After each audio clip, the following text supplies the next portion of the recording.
ETF index mutual funds నేర్చుకుని stock మార్కెట్లో రాణించాలనుకుంటున్నారా? వెంటనే ఈ నెంబర్కి కాల్ చేయండి. యుద్ధం ముదురుతున్న యుద్ధ మేఘాలు ఇతర దేశాలకు కమ్ముకుంటున్నా కానీ బంగారం ధరలు మాత్రం తగ్గుతున్నాయి. ఇది ఒక ఆసక్తికరమైనటువంటి పరిణామంగా కనిపిస్తుంది. గతంలో ఒక్కసారిగా పరుగులు పెట్టినటువంటి పసిడి తగ్గింది, మళ్ళీ లక్షకు వచ్చేస్తుందని అందరూ అనుకున్నారు. ఇరాన్ యుద్ధం మొదలైన తర్వాత ఈ ఊగిసలాట కొనసాగుతూనే ఉంది. అసలు ఏం జరుగుతుంది గోల్డ్ మార్కెట్లో? ఈరోజు ఫ్రైడే, మళ్ళీ రాబోయేటువంటి 2 రోజులు మార్కెట్ ఉండదు. ఎలాంటి ప్రభావం చూపించే అవకాశం ఉంది? దీన్ని విశ్లేషించే ప్రయత్నం చేద్దాం. మనతో పాటు మార్కెట్ ఎక్స్పర్ట్ ప్రశాంత్ గారు ఉన్నారు. ప్రశాంత్ గారు నమస్తే. నమస్తే అండి కిషోర్ గారు. ప్రశాంత్ గారు, గోల్డ్ అంటే ప్రతి ఒక్కరికి ఒక క్రేజియస్ట్ థింగ్. ఇప్పుడు లాస్ట్ 10 days నుంచి చూస్తున్నటువంటి పరిణామాలు, యుద్ధం మొదలైన తర్వాత తగ్గుతుంది, మళ్ళీ కొంచెం కొంచెం బలపడుతుంది. అసలు ఏంటి మార్కెట్ పరిస్థితి ఏంటి? గత 2 రోజులుగా అయితే తగ్గుతూ 160 1,60,000 దగ్గరకు వచ్చేస్తుంది అనేటువంటి సంకేతాలు ఇచ్చింది. మరి ఇవాళ ఎలా ఉంది? డెఫినెట్గా అండి, 2025 జనవరి 1 నుంచి ప్రపంచం మొత్తం కూడా స్టాక్ మార్కెట్ అంతగా రిటర్న్స్ ఇవ్వని టైంలో గోల్డ్ వైపు షిఫ్ట్ అయింది ప్రపంచం అంతా కూడా. 2025 జనవరితో మొదలు పెట్టుకుంటే దాదాపుగా 13 నెలలుగా గోల్డ్ చాలా స్టీప్ ఇంక్రీజ్ జరిగిందండి. దాదాపు 100% ఇంక్రీజ్ అయ్యింది. సో 2026 కూడా చాలా ఎక్స్పెక్టేషన్స్ ఉన్నాయి గోల్డ్ సిల్వర్ పైన కూడా. అందుకోసం మార్కెట్ మొత్తం కూడా దీన్ని చాలా నిశ్చితంగా పరిశీలిస్తుంది. మీరు అన్నట్టు ప్రపంచంలో అనిశ్చితి ఎప్పుడు ఉన్నా కూడా, అంటే ఏ యుద్ధ మేఘాలకు అమ్ముకున్నా కూడా, లేదా ఆర్థిక అనిశ్చితి ఉన్నా కూడా సేఫెస్ట్ హ్యావెన్ గా గోల్డ్ ని పర్చేస్ చేసుకుంటాయి గవర్నమెంట్స్ అయితేనేమి, institutional investors, retail investors. So ఆ రకంగా చూసుకుంటే మన గోల్డ్ డెఫినెట్ గా ఇప్పుడున్న పరిస్థితుల్లో పెరగాలి. సో గోల్డ్ కన్సిస్టెంట్ గా పెరగాలి, ప్రతి ఒక్కరు రిటైన్ చేసుకోవాలి. కాకపోతే వన్ అదర్ అసెట్ ఏంటి అంటే డాలర్ అండి. సో ఎప్పుడైతే ఈ యుద్ధం ద్వారా అమెరికా బలపడుతుంది అనే ఒక సంకేతం ఉందనుకో, ఖచ్చితంగా డాలర్ బలపడుతుంది. డాలర్ బలపడుతున్నప్పుడు గోల్డ్ మీద అంత ఆసక్తి కొంచెం తగ్గుతుంది. Gold position 2nd, 3rd, 4th వస్తుంది. ఇతర జపాన్ కరెన్సీస్ కానీ, జర్మన్ కరెన్సీస్ కానీ, స్విస్ కరెన్సీస్ కానీ ఇవి కొంచెం టేక్ ఓవర్ చేశాయి. సో ఈ డాలర్ బాండ్ ఈల్డ్స్ ఇప్పుడు మీరు చూసారంటే, యుద్ధం స్టార్ట్ అయినప్పటి నుంచి డాలర్ బాండ్ ఈల్డ్స్ కొంచెం రిటర్న్ రేట్ ఆఫ్ ఇన్వెస్ట్మెంట్లు పెరిగాయి, దాని మీద ఇన్వెస్ట్మెంట్లు పెరిగాయి. కాకపోతే గోల్డ్ మార్కెట్ కూడా ఇప్పుడు వెనిజువేలా లాంటి వెనిజువేలా నుంచి గోల్డ్ వచ్చేస్తుంది, మార్కెట్లో డంప్ చేసేస్తున్నారు. అలానే సిల్వర్ పెద్ద ఎత్తున చైనా రిలీజ్ చేస్తుంది మార్కెట్లో. ఇవన్నీ వస్తున్నాయి. వీటి ప్రభావం ఏమైనా ఉందా అసలు మార్కెట్ పైన?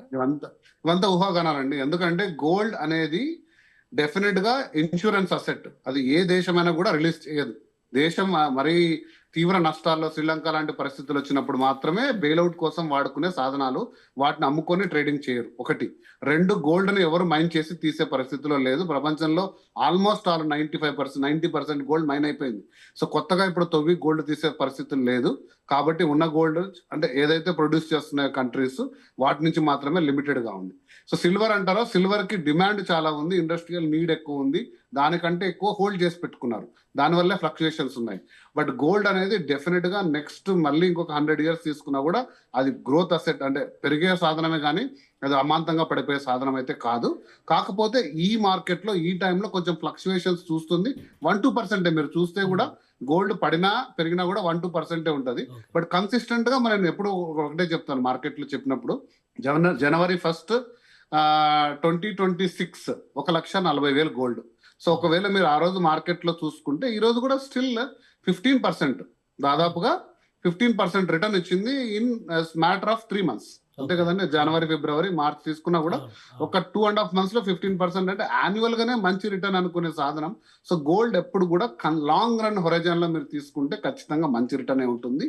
బట్ ఇప్పుడున్న సంకేతాలు, మీరు అడిగిన ప్రశ్నకు, అమెరికా ఇప్పుడు ఏదైతే ఇరాన్ తో చేస్తున్న ఆన్ గోయింగ్ వార్ లో అమెరికా కొంచెం బలహీనపడే సూచనలు కనబడుతున్నాయి. అంటే ఏదైతే ఇరాన్ చాలా బలంగా ప్రయత్నంగా పోటీతో యుద్ధం చేస్తుంది, అంటే ఎకనామిక్ యాక్టివిటీ, అంటే హర్ముజ్ క్లోజ్ చేయడం, దాని ఇంపాక్ట్ ప్రపంచ దేశాలన్నీ కూడా అమెరికా మీద, రష్యా మీద ఒత్తిడి తెస్తున్నాయి. మీరు ఏదో రకంగా దీన్ని ఇరాన్ ని సంధికి తీసుకురండి, అది మళ్ళీ ఆపరేషన్స్ చేయకుంటే ప్రపంచవ్యాప్తంగా మిగతా రంగాలన్నీ కుదేలయ్యే పరిస్థితి ఉన్నాయి. కాబట్టి సో ఇరాన్ కొంచెం అప్పర్ హ్యాండ్ రావడం, అమెరికా మీద ప్రెజర్ పడడం వల్ల మళ్ళీ ఏమన్నా కొంచెం అమెరికన్ డాలర్ కానీ, అమెరికన్ కాన్ఫిడెన్స్ సన్నగిలితే మళ్ళీ గోల్డ్ నెక్స్ట్ 1-2 weeks లో మళ్ళీ కొంచెం రెక్కలు వచ్చే అవకాశాలు ఉన్నాయని నా అంచనా.